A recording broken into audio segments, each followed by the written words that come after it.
This course is a computer basics course for people who are brand new to using computers.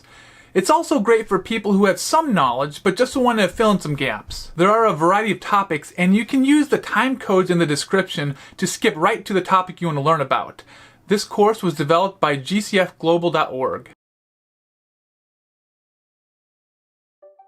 Computers are all around us. From laptop computers to smartphones to smartwatches, they're changing the way that we live our lives. But have you ever asked yourself, what exactly is a computer? A computer is an electronic device that manipulates information or data.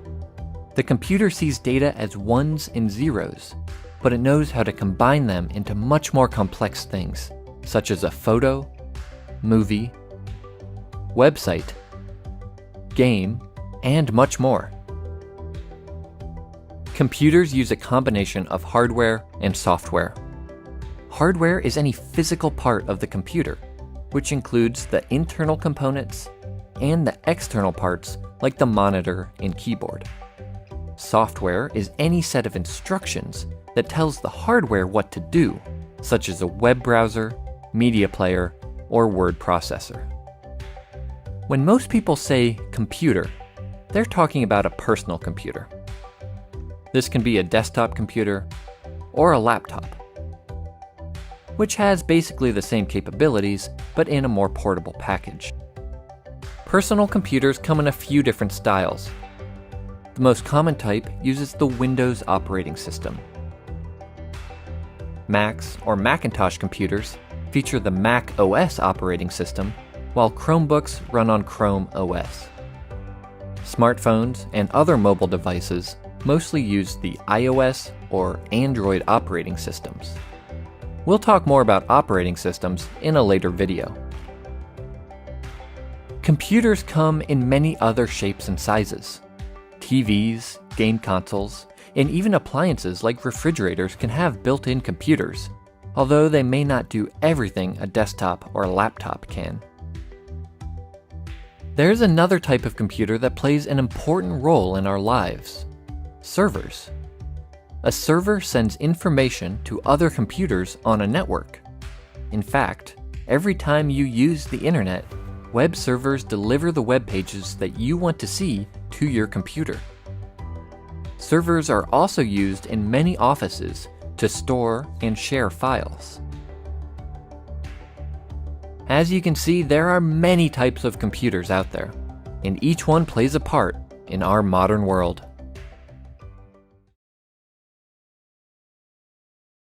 Every computer has its own set of buttons and ports.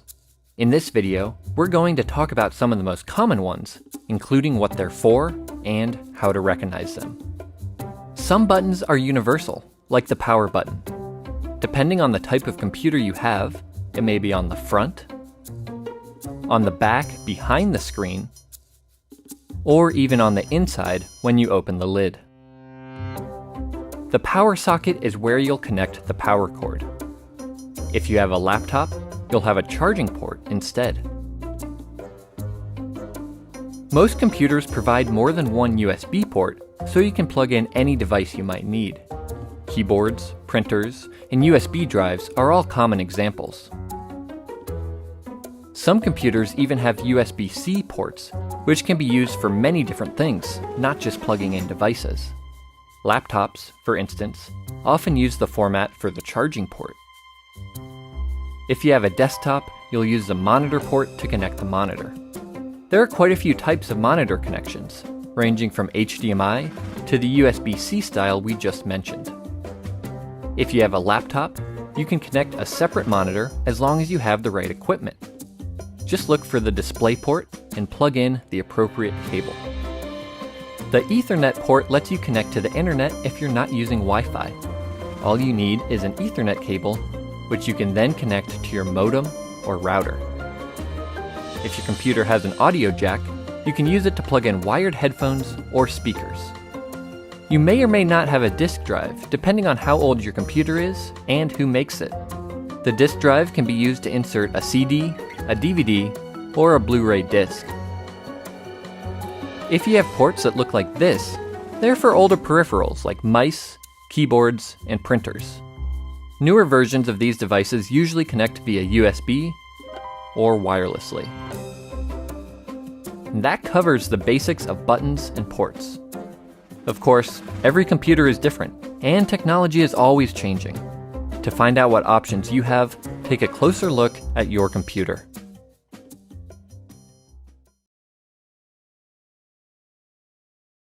There are many different types of computers, but they all use similar parts to operate.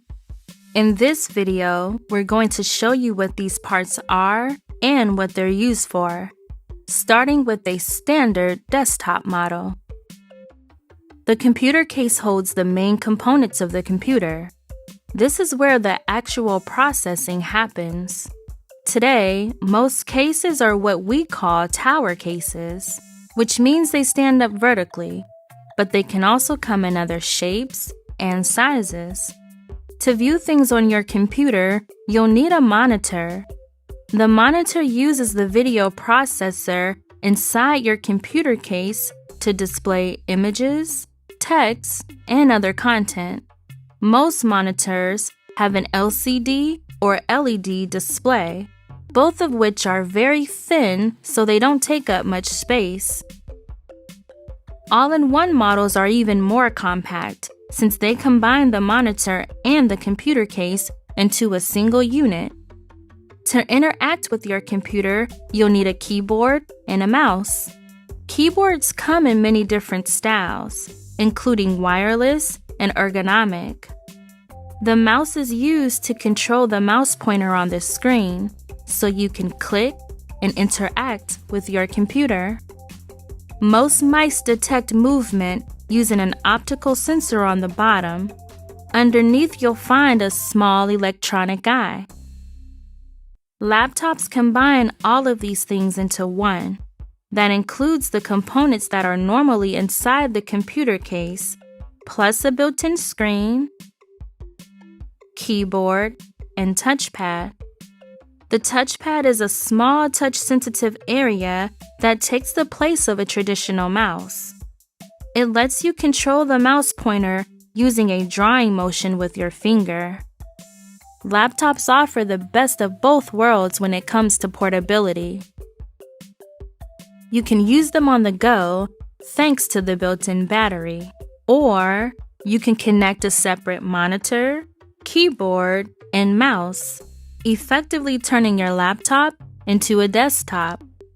So those are the basic parts of any computer setup. As you can see, each part plays an important role, which you'll come to understand as you spend more and more time with your computer.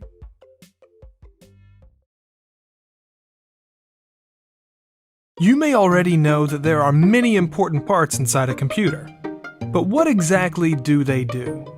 Let's take a look inside and learn about the various components that make a computer work.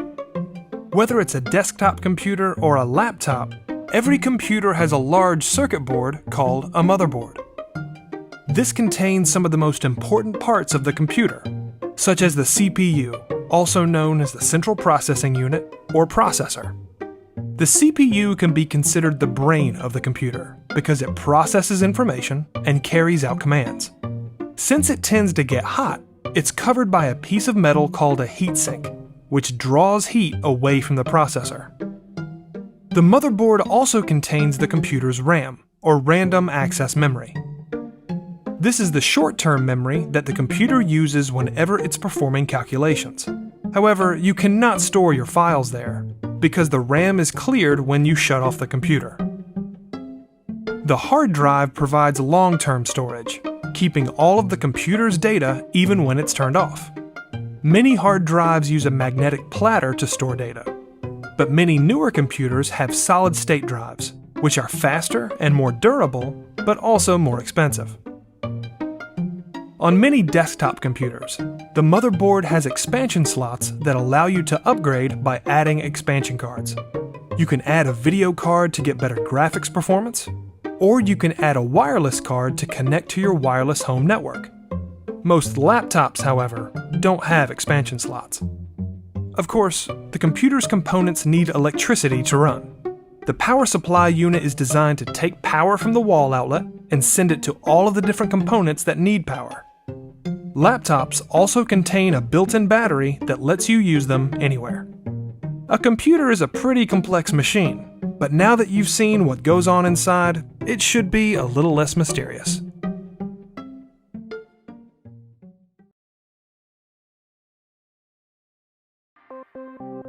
If you're thinking of buying a computer, you may have wondered, is a laptop right for me?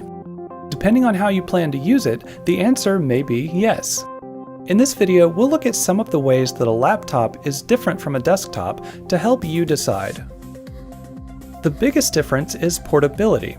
Laptops have to be small and light so that you can pick them up and take them with you. Since all of the basic parts are built in, setting up a laptop is as easy as opening it. The downside is that the monitor is usually smaller than a desktop monitor, so you'll have less screen space. Another important difference is that laptops use a battery. The battery can provide power to the laptop when you're on the go, and it will recharge whenever it's plugged in. An added benefit of having a battery is if the power goes out, the battery can work as a backup power source. Instead of a mouse, laptops usually have a built-in touchpad, also known as a trackpad. You can control the pointer on the screen by using a drawing motion with your finger. If you haven't used a touchpad before, the experience is a little bit different from using a mouse, and it may take a while to get used to. If you're buying a desktop computer, you can mix and match almost any monitor, keyboard, and mouse that you want. With a laptop, you won't have quite as much freedom since everything is built in. However, if you want to have the best of both worlds, you can use your laptop's ports to connect a separate monitor, keyboard, and mouse, basically turning your laptop into a desktop. And of course, whenever you want to, you can simply disconnect everything and take your laptop with you. As you can see, there are some important differences between laptops and desktops, so depending on your preferences, you can decide which one best suits your needs.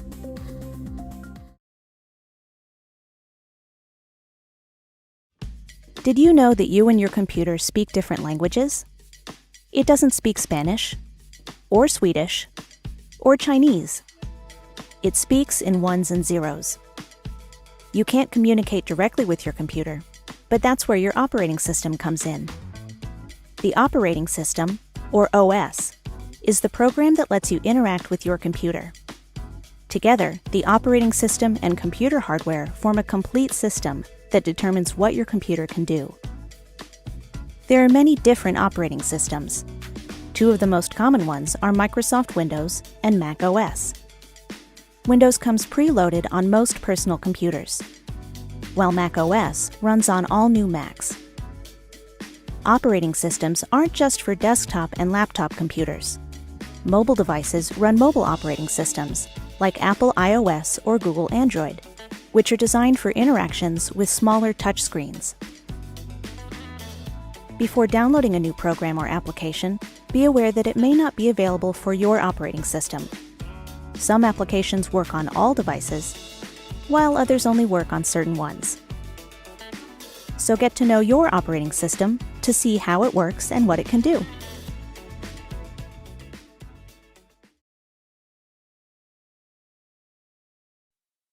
If you woke up this morning thanks to the alarm on your smartphone, or if you like watching videos or playing games on your tablet, you're using applications, also known as apps. An app is a software program that lets you do things, for lack of a better word. You'll find apps on all of your devices, including smartphones, tablets, and computers. Some apps help you complete tasks, while others are just for fun. Here are some examples of ways you can use apps. Mobile apps are apps that run on your smartphone or tablet. They can make many things in life more convenient. For instance, if you're looking for a place to buy coffee, an app like Google Maps can determine your current location and then recommend nearby coffee shops. Apps aren't just for mobile devices, though. The programs and applications on your computer can also be considered apps. If you've ever used Microsoft Word to create a document, or a web browser to visit a website or check your email, guess what? You've used an app. Some apps come already installed, but you can easily download or buy more online. Apps are about communication, productivity, entertainment, and more. With so many possibilities, you're sure to find several apps that are perfect for the things you do.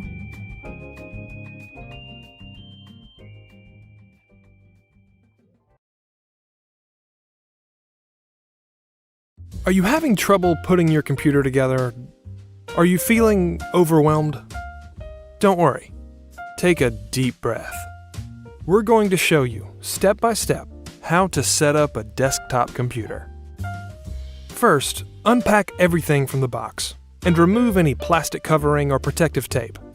Think about where you want your workspace to go and how you want to arrange the different components before you start plugging things in. Next, let's connect the monitor. If you have an all-in-one computer where everything is built in, for example, an iMac, you can skip this step. Otherwise, locate your monitor cable. Newer monitors often use HDMI or USB-C connections, while older monitors may use VGA, DVI, or another type of connection. It just depends. Now find the monitor port on the back of your computer case and plug the cable in. Most cables are designed to fit a certain way, so if it's not working, don't force it. When you're done, connect the other end to your monitor. Now it's time to plug in your keyboard and mouse. If they're wired, they most likely have a USB connector, so you can use any of the ports you see here. You could also plug your mouse into the USB port on your keyboard if it has one. If you have a wireless mouse or keyboard, it's going to work a little differently. Some wireless devices connect using technology that's built into your computer, while others need an adapter. You'll also need to pair the device with your computer before you can use it. You may want to read the instructions that came with your wireless device to learn more about pairing. At this point, you can plug in your speakers or headphones. If it uses a typical audio plug, look for the green audio port on the front or back of your computer case. However, some speakers, headphones, and microphones use USB connectors. Finally, it's time to connect the power supply cables and plug the computer in. You should have two cables. One goes with your monitor, and the other plugs into the back of your computer case. Now plug both cables into a power outlet. We recommend using a surge protector to keep your equipment safe in the event of a power surge. When you're ready, plug the surge protector into a regular outlet. If it has a power switch, you may need to switch it on. That's all there is to it. Now take a minute to make sure you're happy with your workspace. Then turn your computer on.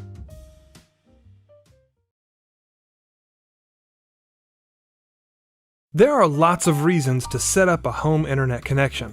For example, you'll have access to email, news, shopping, TV shows, and much more.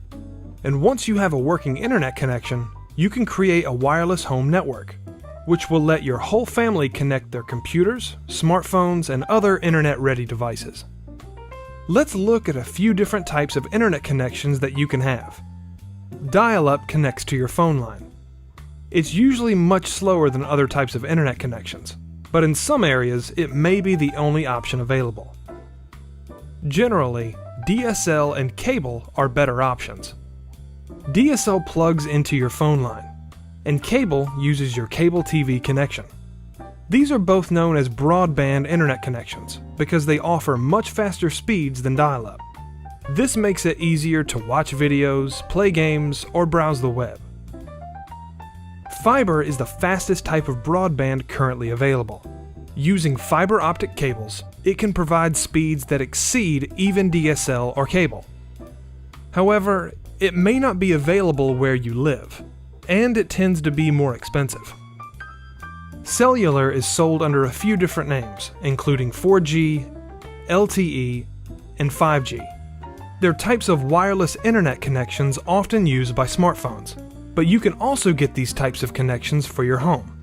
Depending on where you live, a cellular connection may be a good broadband alternative. No matter what kind of internet service you choose, you'll need to purchase it from an Internet Service Provider, or ISP. Chances are you can buy internet service from your phone or cable company, or you may want to shop around for a better price. Your ISP will guide you through the entire process of connecting to the internet. They will usually need to send a technician to your home to turn on your connection. Your ISP may also give you a modem and set it up for you. But if you prefer, you can buy a modem from a computer store and use the included instructions to set it up yourself. These instructions will vary, but the basic idea is that you'll connect the modem to your phone jack or cable TV connection, and then connect your computer to the modem using an Ethernet cable. Once you have everything set up, you can open your web browser and begin using the internet. If you want to connect several devices to the internet, you can create a wireless home network, also known as a Wi-Fi network. To do this, you'll need a wireless router, which takes the internet connection from your modem and broadcasts it throughout your home. Your modem may already have a wireless router built in, so you may not need to buy one. To set up your wireless connection, follow the instructions included with your router. You'll need to choose a network name, also known as an SSID. Also, for security, you should turn on WPA2 or WPA3 encryption, depending on what your router supports. Then, make sure you choose a strong password. After you've set up your wireless network, go into each device's Wi-Fi or network settings, select your network name, and type your password. If any of your devices are not wireless ready, you can simply plug them into your router with an Ethernet cable, or you can purchase a wireless card. Setting up an internet connection and Wi-Fi network takes a little bit of work, but once you get it set up, your family will be able to use the internet without being limited to one computer.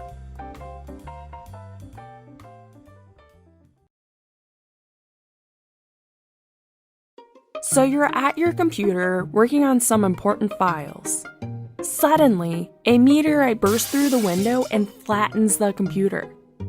But as you stare into the crater, you smile and think, at least my photos, music, and important documents are stored online in the cloud. When something is stored in the cloud, that means it's saved on internet servers instead of on your computer.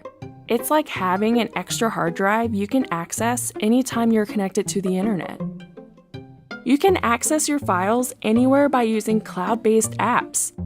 Some run inside your computer's web browser. These are called web apps. And some of them can also be installed on your mobile device. For instance, Google Docs is a cloud-based app that you may already use. It's free, and it allows you to view, create, and edit many types of projects. You can access Google Docs from almost any device with an internet connection. Since you only need a connected device to access the cloud, you can take your files wherever you like. You can take a photo on your smartphone and upload it to a cloud-based photo storage service like Google Photos or Dropbox. Then you can access that photo on any of your other devices like your computer or TV. You can even work on a document when you're far away from your desk and share it with anyone you want, instantly. Storing files in the cloud is a great way to protect them from accidents, viruses, and more.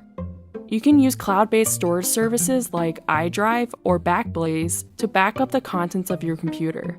These services run continually and back up automatically. This way, you will always have the most recent versions of your files stored in secure online servers. If something bad happens to your device, you can easily transfer your backup files from the cloud to another device. Whether you're backing up photos and music that you love, or using a file on the go, the cloud has a lot to offer. Plus, when your files are stored in the cloud, you won't need to worry about losing them to a computer malfunction or a rogue meteorite.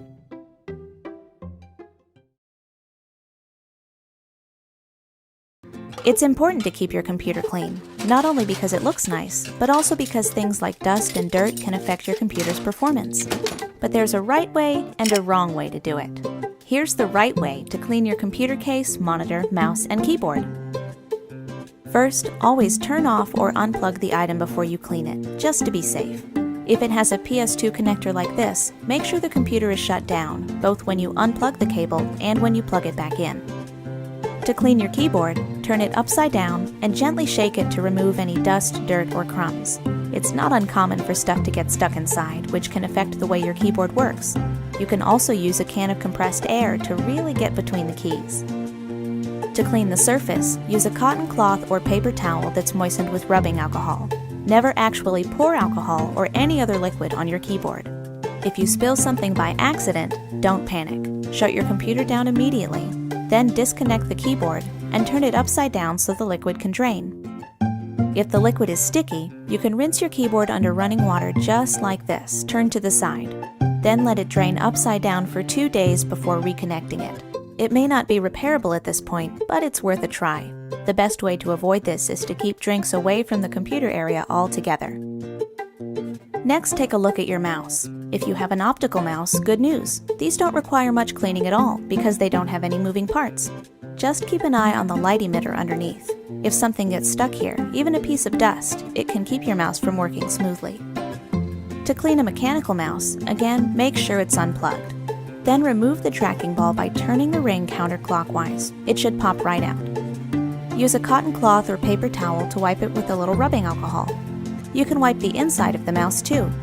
Make sure all the parts are dry before you put them back together. Here's an easy tip. You can give your mouse a quick cleaning by rubbing it back and forth on a clean white sheet of paper. Sometimes this is enough to remove the dust and dirt that can get stuck underneath. Your monitor is going to be even easier to clean, but there are a few things to keep in mind. Never spray the screen directly with water, cleaner, or any other kind of liquid. It can leak into the monitor and damage the components inside. Never use glass cleaner, like Windex. This can damage your screen if it has an anti-glare coating. The safest method is to unplug the monitor, then wipe it with a soft cloth moistened with water. You should also give some thought to cleaning other parts of your workspace, like the back of your monitor and your computer case. These areas can get pretty dusty if you're not careful. A lint-free cloth, sometimes called a microfiber cloth, is great for wiping the casings. If you see a lot of buildup in the ventilation fans, you can use a can of compressed air to clean them out. Never use furniture cleaner or strong solvents on any of these surfaces. Instead, take your cloth or even a paper towel and spray it with glass cleaner. Now wipe the case and monitor housing, but not the monitor screen, in a downward motion. You can make your own solution using ammonia diluted with water. The milder the better. One more thing you can do to make sure your computer stays physically healthy is to watch the airflow around the case. That means no books, no stacks of paper, nothing that might block the fans in the back, which are designed to keep your computer from overheating. In fact, if you have a desk with a compartment for the case, you may want to position the case a little towards the front or leave the compartment open if it has a door. Both of these steps will help your computer stay cool.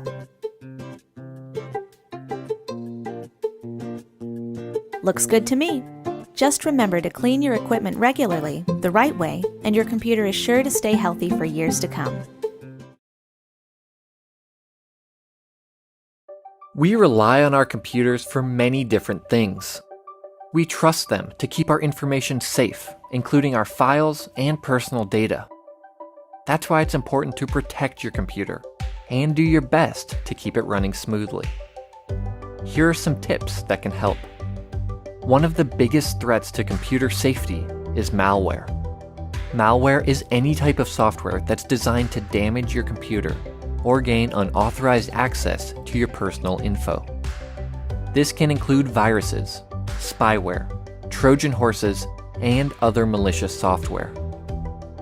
Windows computers, Macs, and even Chromebooks can get malware.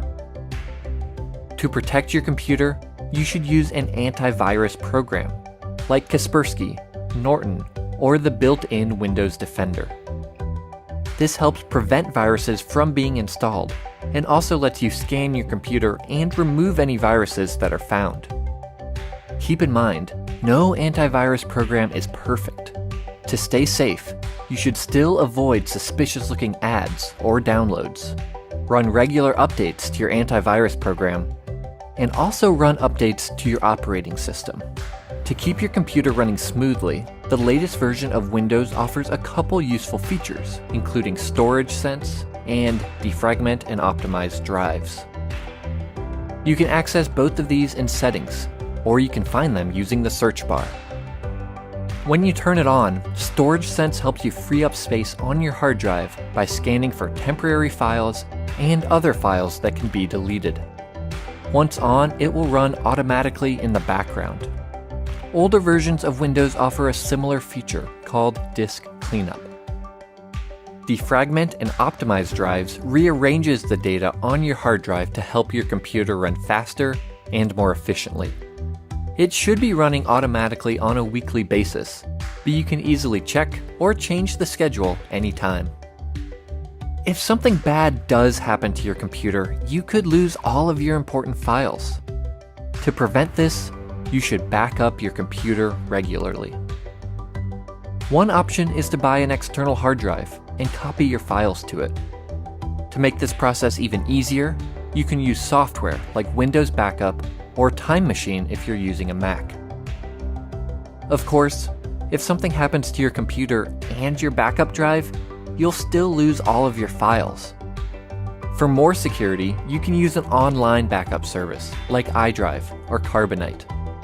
You may have to pay a monthly fee to use these services, but the advantage is that your files will stay safe in the cloud no matter what happens to your computer. Following these tips can help you protect your computer and keep your information safe. You can rest easy knowing that all of your files will be there when you need them.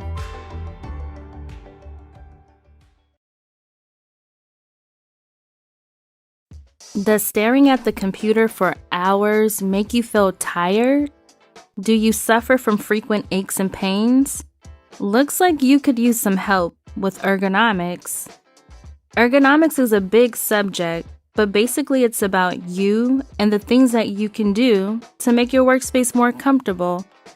As strange as it sounds, sitting at a desk all day is actually very hard on your body. But if you arrange your workspace with ergonomics in mind, you can avoid things like eye strain and neck and back pain.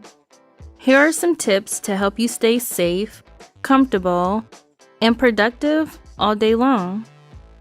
Keyboard position is important. When you're typing, your wrist should be straight and relaxed to avoid any strain.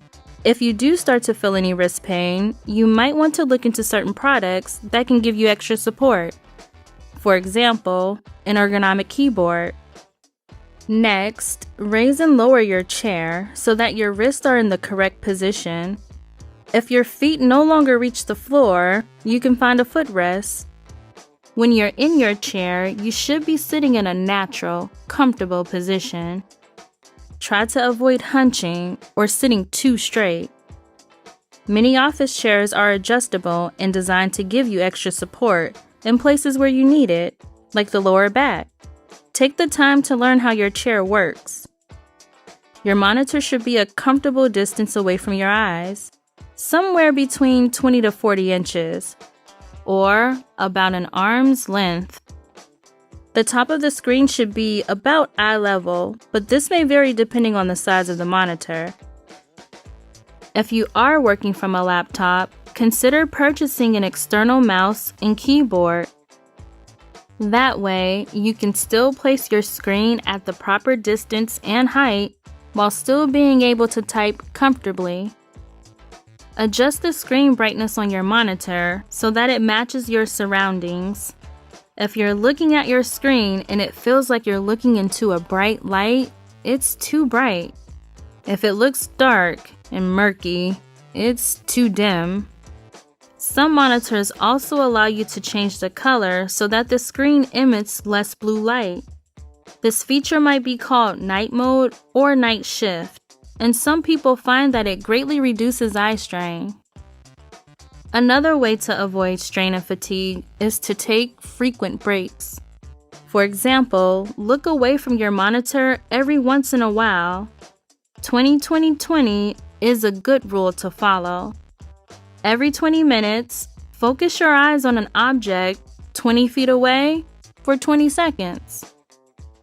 You can even download apps that'll remind you when it's time to take a break.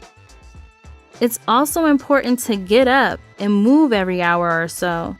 Walk around, have a snack, whatever it takes to avoid sitting in the same position for too long. Even if you work at a standing desk, it's still important to move every now and then. Clutter is another common problem, and it can lead to strain or injury if you're not careful. In some cases, like loose power cords, it can even be a tripping hazard. If you have paperwork or supplies that can be put away, it's best to store them somewhere else instead of leaving them on your desk. Let's review. Sitting at a desk all day is surprisingly hard work, but a little attention to ergonomics will help you stay safe, comfortable, and productive all day long.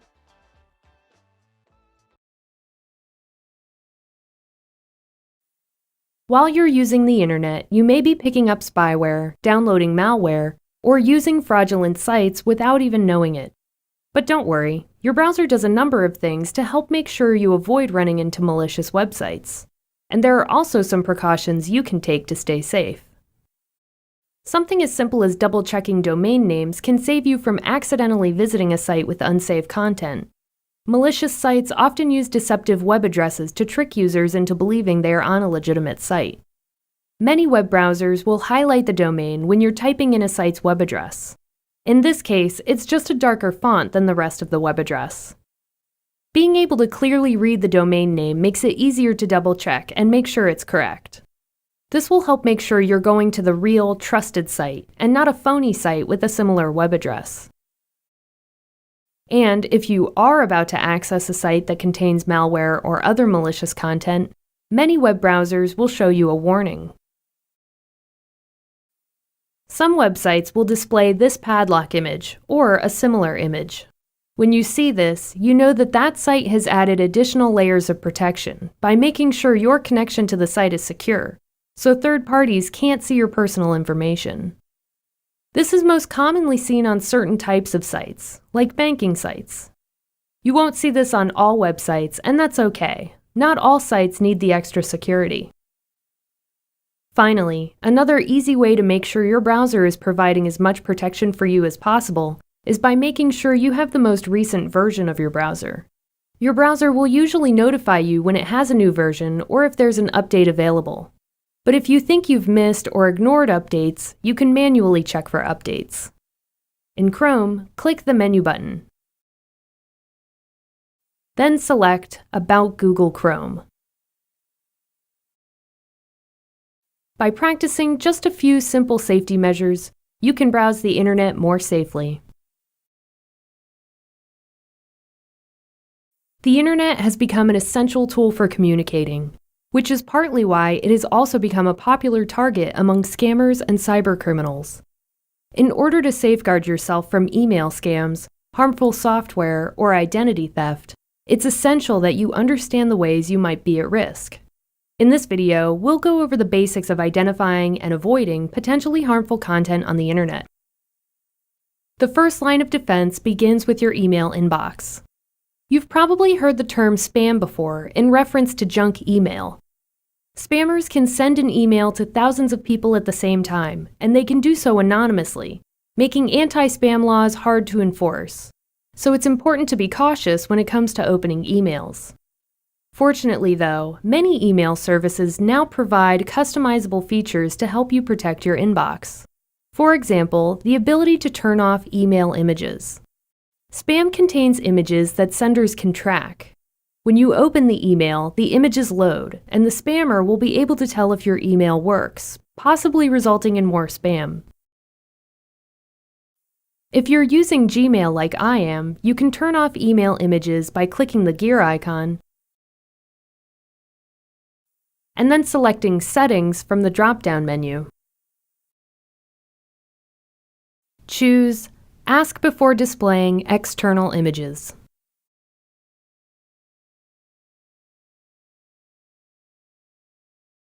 Then click Save.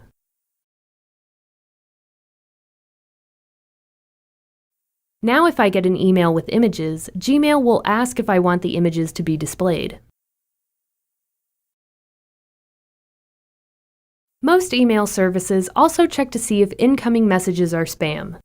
If it finds spam, it will store the mail in a spam folder, so you don't accidentally open it when you're checking your email. Spam blocking systems aren't perfect though, and there may be times when legitimate emails end up in your spam folder, so it's a good idea to regularly check and make sure you aren't missing important emails. To check your spam folder in Gmail, click More in the left pane. Then select Spam. And here you can see all the emails that have ended up in your spam folder. Many email services have a feature you can use to mark emails as spam. In Gmail, I can just select the email and then click this button to mark it as spam. This helps your email provider to filter out these types of messages in the future. Some spam emails are simply annoying advertisements. Others will claim to be contacting you about something important, when what they're really trying to do is steal your personal information. This is known as phishing. It's a type of scam in which an email pretends to be from a bank or another trusted source in order to trick you into handing over your personal information by asking you to complete some sort of action. They may want you to re-enter a password, verify or update sensitive information like phone numbers, addresses, or credit card numbers, and they almost always tell you to do so by following links they provide. It's a good idea to avoid clicking links in emails. Instead of clicking the link, retype the URL into your browser's address bar to ensure that you go to the correct website. For example, here's an email that looks like it's from Bank of America, saying that some personal information has been changed and asking me to verify the changes by following a few links. It looks real enough at first glance, but it's surprisingly easy for scammers to create deceiving details such as these. Remember, phishing emails won't always look like they're phishing. The whole purpose is to look like they're from your bank, credit card, or another trusted company. Think of it this way. If someone came to your house saying they worked for your bank and they needed your social security number to verify that you're the account holder, would you give it to them? Chances are you wouldn't give out that information. Look at emails the same way. Just because an email says it's from a familiar company doesn't mean it really is. Spam, scams, and phishing schemes will keep evolving just as the technology to stop them does. But if you know what to look for and what to avoid, you can keep your inbox that much safer. Suppose you're shopping online for shoes. Then you decide to check a health site and you see an ad for shoes. You switch over to YouTube to watch a hilarious kitten video, but first you have to watch a shoe ad. Later, you open the Facebook app on your phone, and guess what? Sponsored post about a shoe sale. How do all of these sites know that you're shopping for shoes? Well, websites use various methods to track your browsing habits. Each site may only gather a little bit of information, but together, it forms a sort of digital profile that advertisers can use to learn all kinds of things about you.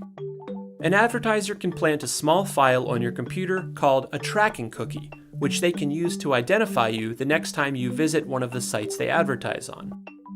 They can also get a pretty good idea of which devices you use based on your social media and email accounts, or by using a technique called probabilistic matching, which makes educated guesses about which devices belong to the same person. So one way or another, all of your devices are connected to you. And that means companies can send you targeted ads no matter which device you're using.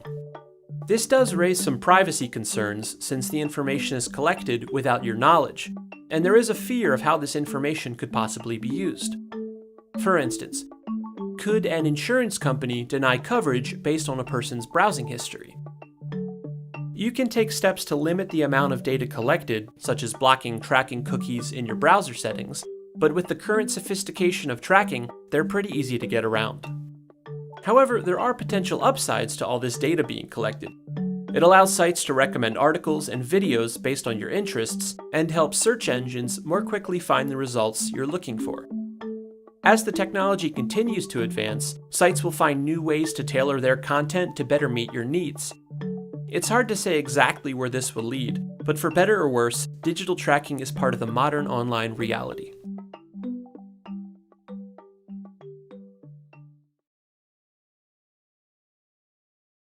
If you're just getting started with Windows, learning how to navigate the interface is a great place to start. Let's take a look at the desktop, which is the screen you see here. It includes a desktop background, also known as your wallpaper, and the taskbar at the bottom of the screen. The taskbar is where you'll find shortcuts to some of the applications on your computer, as well as the Start button.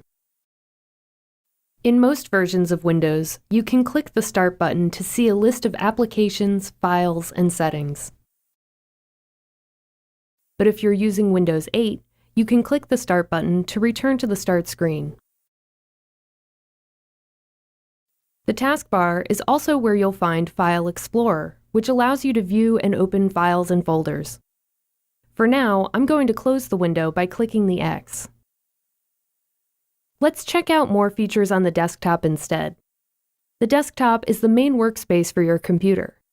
To open a program, file, or folder, just double-click the icon. Each time you want to open something, it will appear in a new window.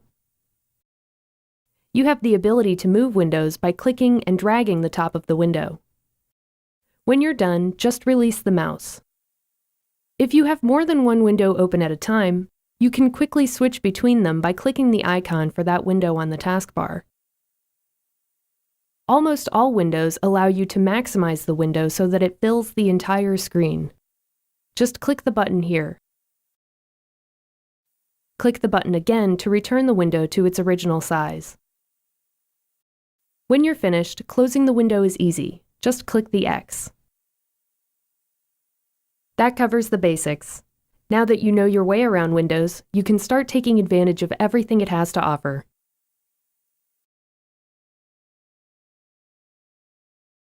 If you're just getting started with OS X, learning how to navigate the interface is a great place to start. First, we're going to take a look around at the desktop, which is the screen you see here. It includes a desktop background, also known as your wallpaper, the menu bar at the top, and the dock at the bottom. The dock is where you'll find shortcuts to some of the folders and applications on your computer. For example, iTunes, Safari, and Finder. To open any of the items on your dock, just click the icon. There are actually several different ways that you can navigate to files, folders, and apps in OS X. The Finder feature is one of them. We'll talk more about how to use the Finder later, though. For now, I'm going to close the window by clicking the red button in the upper left corner. Let's check out Launchpad instead, which you can also find on your dock. As you can see, Launchpad gives you access to all of your applications at once, making it easier to find and access the programs on your computer. To open a program, click the one you want. Exiting applications is just as easy. Let's zoom in on the menu bar so you can see how it works. To exit an application, click the name of the app in the upper left corner. Then choose Quit from the menu. Also on the menu bar is the Apple icon. This gives you access to your system preferences, recent files, folders, apps, and much more. You'll also use the Apple icon whenever you want to restart or shut down your computer. On the right side of the menu bar, you'll find an icon that looks like a magnifying glass. This opens a feature called Spotlight, which you can use to search the contents of your computer if you're having trouble finding something. Just type what you're looking for example, a file or an app, and you'll get a list of search results. The last icon on the menu bar opens the Notification Center, which has been included in each version of OS X since Mountain Lion.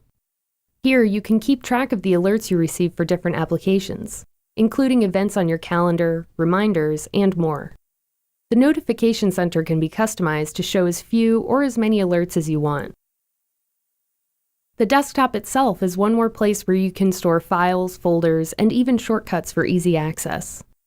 This time, however, to open an item, you'll need to double-click your mouse. Some apps have a full screen mode that you can activate by clicking the double arrow in the upper right corner. This causes the window to expand, so you can focus on the application without any other distractions. To return to normal view, press Ctrl-Command-F on your keyboard. Not all apps support this feature, but it's available in several of the apps that come pre-installed on your computer. The last thing I'd like to talk about is using your mouse in OS X, specifically a feature called natural scrolling. You can learn more about how it works by going to System Preferences, then choosing Mouse or Trackpad depending on what you have. In this case, we'll choose Mouse. As you can see from the demo, natural scrolling is basically the reverse of traditional scrolling. It's almost like you're pushing the content up and down on the page. This may seem awkward at first, but it's actually how many touchscreen devices work. Natural scrolling is the default setting, but you can always disable it by checking the box here. I recommend trying it both ways to see which one you prefer. While you're in this window, you can also take a look at multi-touch gestures. For example, here's one that lets you go back and forth between pages using a simple swipe. OS X supports many different types of gestures, including pinches, taps, and double taps, depending on what your mouse or trackpad is capable of. Each gesture performs a specific task. To learn more, I recommend visiting this resource again once you become more familiar with OS X. That covers the basics. Now that you know your way around, you can start using OS X and taking advantage of everything it has to offer. A web browser is a tool you use to access the internet. In order to make the most out of the internet, it's important to understand the basics of using a web browser. There are many different web browsers, including Chrome, Safari, Firefox, and Internet Explorer. All of them allow you to view websites, but they each have a different look and feel, so picking one will depend mostly on your personal preference. Right now, I'm using Chrome. When you open your browser, at the top of the window, you'll see the address bar. This is where you'll type the web address of the page that you want to visit. If you've been to a website before, your browser may suggest it, or even automatically complete the address for you. If you see the address you're looking for in the suggestions, you can just click it, or press Enter when you're done typing. Most of the time, you're going to go from one page to another by clicking on links. To go back to the page you were just on, you can click the Back button. To return to the first page, click the Forward button. If you see a link that you want to click but you don't want to navigate away from the page that you're on, you can open the link in a new tab. Just right-click the link and select Open in New Tab. This opens the page behind the current page, so it doesn't take you away from the original site. You can also create a new tab by clicking here, and then typing in the address or name of any site you want to visit. To close a tab, just click the X. If you're on a website that you know you'll want to visit again later, or a website that you go to frequently, you can bookmark it. Most browsers have a button right next to the address bar that lets you easily bookmark any site.